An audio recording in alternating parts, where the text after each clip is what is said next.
New tough US sanctions targeting Iran's oil sector are set to come into force as of midnight tonight. The White House calling it the toughest sanctions regime ever imposed on Tehran.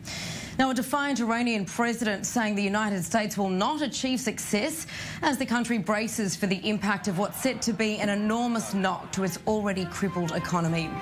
Now, Iran is heavily dependent on its exports of oil, and these sanctions come after measures were imposed on a number of industries, including trade in gold, precious metals and the automotive sector back in August. Sanctions on the banking sector will also be introduced as of midnight tonight. Now, it's part of Trump's response to what he's described as a terrible deal, defective at its core. America pulled out of the multilateral 2015 Iran nuclear deal in May this year, saying it had not stopped Iran developing a ballistic missile program and intervening in neighbouring countries.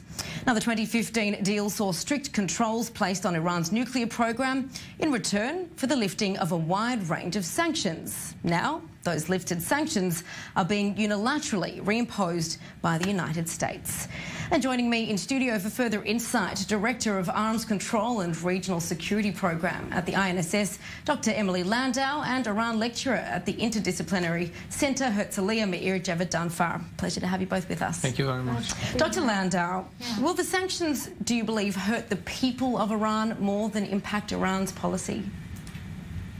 Well, for sure, the people are hurting because of the effect of sanctions. But I think what's interesting is that the people of Iran are not blaming the United States or those that are putting sanctions on them. They're actually more and more blaming their own leaders for economic mismanagement and for the fact that the money that they got from when the sanctions were lifted did not go to improve their welfare.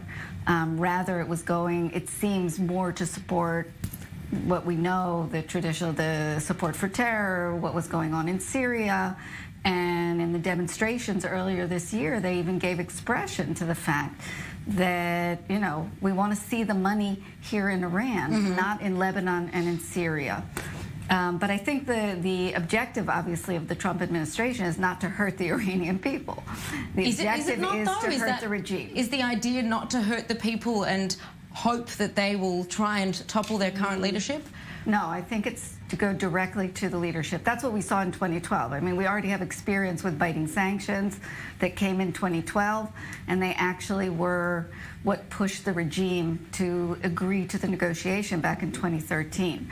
So it's not the idea that you hurt the population and hope that they put the pressure on the regime. It's rather to put the pressure on the regime so that the regime feels that its viability might be at stake, and then they will change course. Mayor, is Trump likely to be disappointed? It really depends on what happens in a couple of days also in the United States. I think the Iranian leadership will be looking at the midterm elections.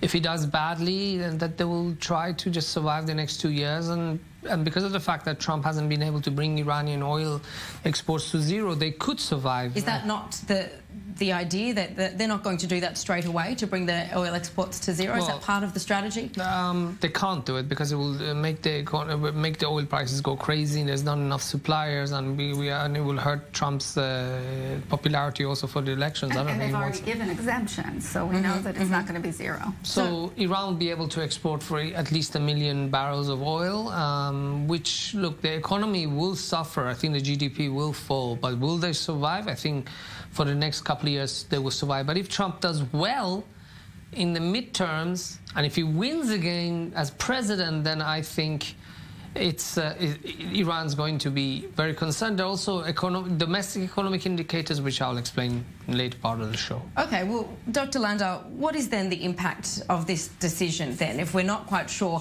how much of a blow it will deliver to Iran, at least if they can survive the next 2 years, we don't know how the midterms will turn out. We don't know if Trump will be elected. Does leaving the JCPOA make for a safer world? Well, it depends what happens. Look, if we look at the empirical evidence, the only thing that has had an effect on Iranian decision-making in the nuclear realm has been pressure. Nothing else has worked. Carrots didn't work. When the pressure wasn't strong enough, it didn't work. When there were UN Security Council sanctions that were watered down always to the lowest common denominator, they didn't work. It was only when the biting sanctions came in 2012, the real pressure came on the regime in 2012, that's when they came back to the table. So from among the tools that the international community has, or the United States right now has, in order to try to have an impact on Iranian decision-making, that's what we've got. We don't have more perfect tools. But you have a different variable here, which is nuclear weapons. No, obviously, the Trump administration correctly views the JCPOA as a seriously flawed nuclear deal, which it is. So we don't have time to go into all of the problems, but one of the big problems right now that's being exposed as we speak, it has to do with inspections.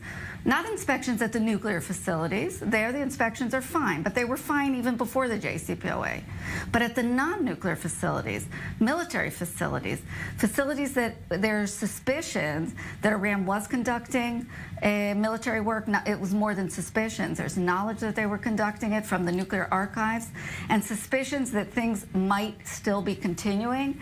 Netanyahu gave an indication of one such facility in his speech at the UN, and the IAEA is not inspecting these facilities. This is a huge problem, and the problem goes back to the deal. But I think we both agree that maybe killing it wasn't the best idea of going forward. I don't think he's killed it, though. It's still existing. I don't think exiting it was the best idea. But now that he's exited, a pressure campaign. Why was exiting not the best idea with all the flaws that you began to point out? The best course of action, this is what I was advising and wrote about, would have been to try to improve the deal. And there were talks with the Europeans. They were trying to get a better deal. They were trying to get what they call a fix to the nuclear deal.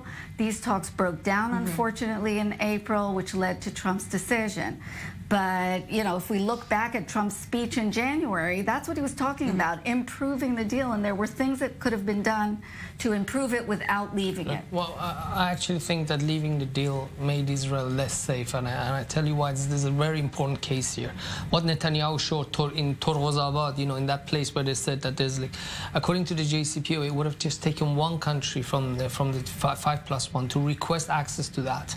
And it would have taken, it was veto. But it's not working. Let me finish. If the United States would have stayed in the deal, okay, and they would have had such information, the United States would have, according to the deal itself, made a request to access to that site, and it would have taken 24 days maximum to get there. And as we know that the traces of uranium enrichment stay much longer than that, they would have had to. Now, the other question is, okay, the Europeans didn't.